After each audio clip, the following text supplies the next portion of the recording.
नमस्कार, साथी news India या यूट्यूब चॅनलमध्ये मी शकील सय्यद आपल्या सर्वांचे सहर्ष स्वागत करतो।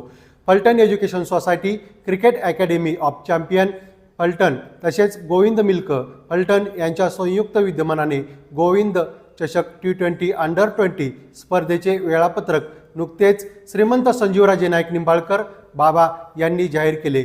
यावेळेस माजी जिल्हा परिषद सदस्य श्री धैर्यशील उर्फ दत्ताबापू अनपट, श्रीराम साखर कारखाना संचालक श्री महादेव माने इत्यादी मान्यवर उपस्थित होते।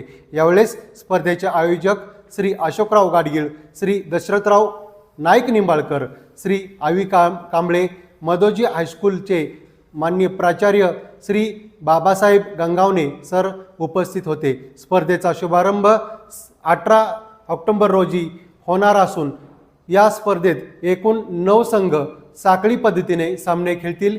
या T20 अंडर 20 क्रिकेट स्पर्धेत पुणे, सातारा, माळशिरस, फलटण येथील नामांकित संघ सहभागी होणार आहेत। स्पर्धेचा अंतिम सामना 28 ऑक्टोबर रोजी होणार असून या लेदर बॉल स्पर्धेचा आनंद जास्तीत जास्त क्रिकेट प्रेमींनी घ्यावा असे आवाहन श्रीमंत संजीवराजे नाईक निंबाळकर बाबा यांनी केलेले आहे। आपण साथी न्यूज चॅनलला सबस्क्राइब केले नसेल तर सबस्क्राइब करा, म्हणजे नवीन येणारे व्हिडिओ आपल्याला पाहायला भेटतील। नमस्कार, मी शकील सय्यद, धन्यवाद।